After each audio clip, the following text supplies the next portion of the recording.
नमस्कार, मैं हूं रवि तिवारी। आप देखना शुरू कर चुके हैं लोकल टीवी। छत्तीसगढ़ का गरियाबंद, घना जंगल, सुनसान पहाड़ियां और उन पहाड़ियों में छुपा बैठा लाल आतंक। लेकिन इस बार इन आतंकियों की किस्मत ने उनका साथ छोड़ दिया। राजा डेरा मटाल की पहाड़ियों में 2 दिन तक चली गोलीबारी के बाद सुरक्षा बलों ने ढेर कर दिए टॉप माओवादी लीडर, जिन पर था 5.22 करोड़ का इनाम। 5.22 करोड़ का इनाम इनके ऊपर था। दिन था 10 सितंबर 2025। गरियाबंद पुलिस को मिली थी गुप्त सूचना। उड़ीसा स्टेट कमेटी और गरियाबंद धमतरी नुआपाड़ा डिवीजन के टॉप नक्सली जंगल में मीटिंग कर रहे थे। फौरन ही गरियाबंद पुलिस की E30 टीम, STF, CAF और कोबरा 207 को ऑपरेशन के लिए रवाना किया गया। लक्ष्य था नक्सलियों के गढ़ में घुसकर उन्हें खत्म करके वापस लौटना। 11 सितंबर को जैसे ही जवान राजा डेरा मटाल पहाड़ियों में पहुंचे, नक्सलियों ने घात लगाकर उन पर हमला कर दिया। गोलियों की बौछार, हथियार लूटने और जवानों को नुकसान पहुंचाने की कोशिश की गई, लेकिन सुरक्षा बलों ने धैर्य और वीरता के साथ मुकाबला किया। जवाब में चली नियंत्रित फायरिंग। यह मुठभेड़ 11 सितंबर की दोपहर से लेकर 12 सितंबर की सुबह 8 बजे तक चली। लगातार 24 घंटे से ज्यादा तक समय तक जंगल गूंजता रहा। गोलियों की तड़तड़ाहट से जब गोलीबारी थमी और जवानों ने सर्चिंग की तो सामने आया खौफनाक नजारा। जमीन पर पड़े थे 10 नक्सलियों के 100, जिनमें 6 पुरुष और 4 महिला नक्सली शामिल थी। ढेर हुए नक्सलियों को मैं पहले भी आपको विस्तार से पहले भी 2 खबरें बता चुका हूं, एक बार फिर बता दूं। मनोज उर्फ मोडे बालकृष्णन, सेंट्रल कमेटी सदस्य। प्रमोद उर्फ पंडरना, उड़ीसा राज्य कमेटी सदस्य। विमल उर्फ जाडी वेंकट, उड़ीसा राज्य कमेटी सदस्य, टेक्निकल प्रभारी भी था। समीर कंपनी 6 नंबर का सदस्य था। रजिता PPCM सदस्य थी। अंजलि टेक्निकल टीम सदस्य थी। सीमा उर्फ भीमे HDK ACM। विक्रम उर्फ Manju ACM। Umesh HDK AC deputy commander. Bimla BPM division PM। इन पर था 1 करोड़ 23 लाख रुपए का सरकारी इनाम। मुठभेड़ स्थल से पुलिस ने बरामद किए AK-47, पहले नंबर पर था AK-47, दूसरे नंबर पर था इंसास राइफल, तीसरे नंबर पर था SLR, चौथे नंबर पर था टेटे कार्बन, 5वें नंबर पर पुलिस ने शॉटगन 2 नग बरामद किए, 12 बोर बंदूक 2 नग बरामद किए, पिस्टल 1 नग बरामद किए। मैंने मात्रा आपको नहीं बताया, एक बार मात्रा फिर से बता देता हूँ। AK-47 2 राइफल 1 नग बरामद किया, इंसास राइफल 2 नग, SLR 1 नग, टेटे कार्बन 1 नग, शॉटगन 2 नग, 12 बोर बंदूक 2 नग, पिस्टल 1 नग। भारी मात्रा में विस्फोटक, माओवादी साहित्य और रोजमर्रा की सामग्री पुलिस ने जब्त किया। यानी नक्सलियों का पूरा असला, दस्तावेज और कैंप ध्वस्त पुलिस ने कर दिया। पुलिस निरीक्षक जो निखिल राकेचा साहब है, उनका कहना है, हम निर्णायक चरण में है। गरियाबंद से नक्सलवाद का खात्मा तय है। जो लोग अभी भी इस खोखली विचारधारा से भ्रमित है, उन्हें आत्मसमर्पण कर मुख्यालय में आना चाहिए, अन्यथा उन्हें गंभीर परिणाम भुगतने होंगे।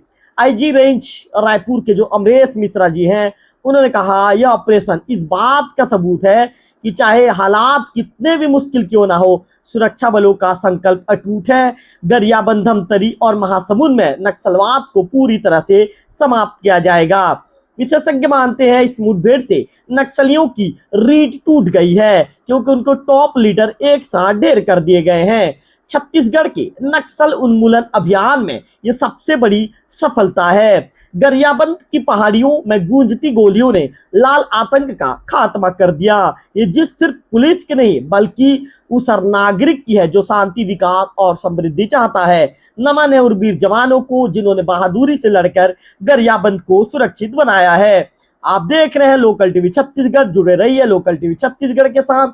क्योंकि यहाँ खबरें सिर्फ सुनाई नहीं जाती बल्कि दिखाई जाती है, जैसे कि वो मैदान पर घटी हुई इस तरह की खबरें हम दिखाते हैं। तो आप तो हमें प्यार दे रहे हैं, आपका प्रेम मिल ही रहा है। ऐसे में लोकल टीवी के चैनल को सब्सक्राइब कर दीजिए, वीडियो अच्छा लगा तो लाइक कीजिए, शेयर कीजिए और चैनल को आप सब्सक्राइब कर दीजिए। बेल आइकन को क्लिक कर दीजिए, ऑल का ऑप्शन दिखेगा उसे क्लिक कर दीजिए। इससे आपको लोकल टीवी की पूरी खबरें, हर लोकल टीवी में चलने वाली अपडेट खबरें सबसे पहले आपके मोबाइल स्क्रीन में प्राप्त होगा। अगले वीडियो में फिर से करेंगे आपसे मुलाकात, तब तक के लिए नमस्कार। छत्तीसगढ़ में माओवादियों के विरुद्ध सुरक्षा बलों के द्वारा एक व्यापक अभियान चलाया जा रहा है और जो छत्तीसगढ़ को नक्सल समस्या से मुक्त करने का जो संकल्प लिया गया है, उसके लिए सुरक्षा बल और CAPF, जिसमें CRPF, ITBP, BSF सभी लोग कंधे से कंधे मिलाकर काम कर रही है। और इसमें बस अगर 2024 और 25 की बात करें, इसमें सुरक्षा बलों को अभूतपूर्व सफलताएं हासिल हुई हैं और इसमें न केवल छत्तीसगढ़ पुलिस का बल्कि CAPF, जिसमें CRPF का महत्वपूर्ण योगदान है।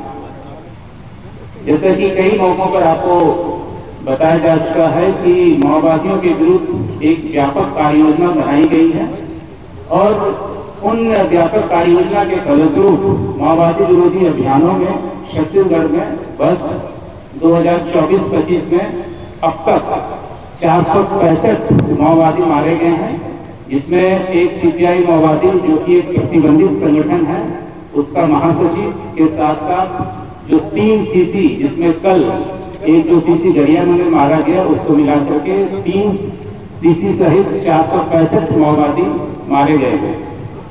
और जिस प्रकार से बस्तर क्षेत्र में नक्सलियों के विरुद्ध अभियान चल रहा है, उसको दृष्टिगत रखते हुए माओवादियों ने अपने रणनीति में व्यापक बदलाव किया है और एक नया आधार इलाका बनाने के लिए, नया क्षेत्र पे अपना वर्चस्व बनाए रखने के लिए लगातार वो प्रयासरत हैं। और इसी अनुक्रम में एक जैसा उड़ीसा और छत्तीसगढ़ का जो क्षेत्र है, सीमावर्ती क्षेत्र, जिसमें जिला गरियाबंद, जिला धमतरी का क्षेत्र रहता है, उसमें भी इनके द्वारा, जिसमें यहाँ पे सेंट्रल कमेटी मेंबर जो उड़ीसा स्टेट कमेटी को देखते थे, मॉडर्न बालकृष्ण उर्फ मनोज, और साथ में इनके साथ जो अन्य कैडर थे, इनके द्वारा लगातार कोशिश की जा रही थी कि इस क्षेत्र में अपनी पकड़ को मजबूत बनाए रखें। परंतु जैसा कि हमने बताया कि जो संकल्प है नक्सल मुक्त करने का, इसी के तहत गरियाबंद जिले में भी यहाँ के जो IG हैं श्री अमरीश मिश्रा, यहाँ के जो SP हैं निखिल, उनकी पूरी टीम, और यहाँ पे जो IG CRPF हमारे पास श्री सालिम बैठे हुए, उनकी पूरी टीम, सभी लोग पूरे कंधे से कंधे मिलाकर यहाँ पे माओवादियों से लोहा ले रहे हैं।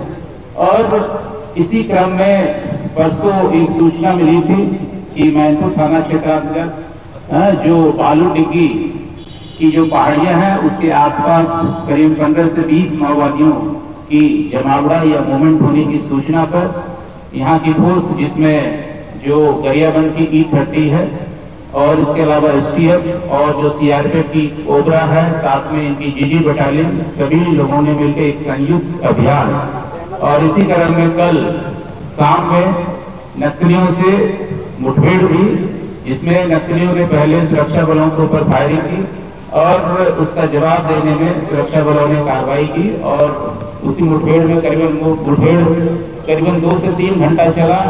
इसके अलावा कल पूरी रात रुक के मुठभेड़ होती रही और फाइनली जब मौके सर्चिंग किया गया, वहाँ पे 10 माओवादियों के शव, साथ में हथियार एवं अन्य सामान बरामद हुए।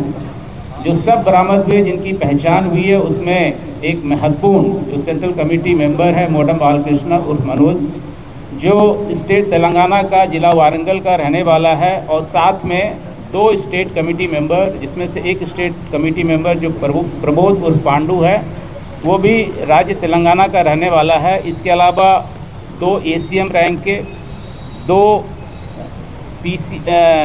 PCM रैंक के और बाकी एक पार्टी मेंबर 2, इस प्रकार से 5 करोड़ से ज़्यादा इनामी के नक्सली इसमें मारे गए। इसमें हथियार जो बरामद हुए आपने डिस्प्ले में देखा होगा, AK-47 SLR इंसाज, इसके अलावा जो 12 बोर एवं अदर कंट्री मेड वेपन, एक पिस्टल जो कि प्रोहिबिटेड बोर है, ये भी प्राप्त हुई। इसके अलावा खाने पीने के सामान, डेली आइटम्स के, इसके अलावा अन्य कई सारे सामान बरामद हुए हैं।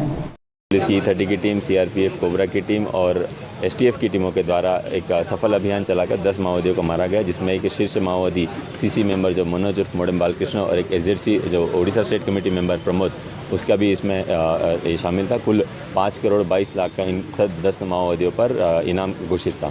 तो एक बहुत ही एक बेहतरीन कार्रवाई सुरक्षा बलों द्वारा की गई। सर, साल 2025 में अब तक कितने माओवादियों को गरियाबंद जिले में मार गिराया गया है? गरियाबंद जिले में कुल अभी तक के 28 माओवादियों को पिछले 9 महीने में मार गिराया गया है और इसमें कुल 21 माओवादियों ने अलग अलग क्षेत्रों में जाकर आत्मसमर्पण भी किया गया। आपके माध्यम से मैं एक मैसेज बचे हुए जो माओवादी इस क्षेत्र में कार्यरत है उनको ये देना चाहूँगा कि आप किसी भी थाना, किसी भी कैंप में जाकर आत्मसमर्पण कर सकते हैं। सरकार की आत्मसमर्पण नीति का आपको लाभ दिलाने की जिम्मेदारी हमारी रहेगी। हम पुलिस के सारे किसी भी नंबर में कॉल करके भी आत्मसमर्पण के लिए अपनी बात रख सकते हैं। सर, इसमें कितने टॉप लीडर्स थे जो इस साल मारे गए? इस ऑपरेशन में 3 माओवादी जो शीर्ष माओवादी थे, ओडिशा स्टेट कमेटी मेंबर और सीसी मेंबर। इससे पहले जो जनवरी में ऑपरेशन हुआ था उसमें 4 एसजेडसी ओडिशा स्टेट कमेटी मेंबर और एक सीसी मेंबर को मार गिराने में सुरक्षा बलों को सफलता प्राप्त हुई।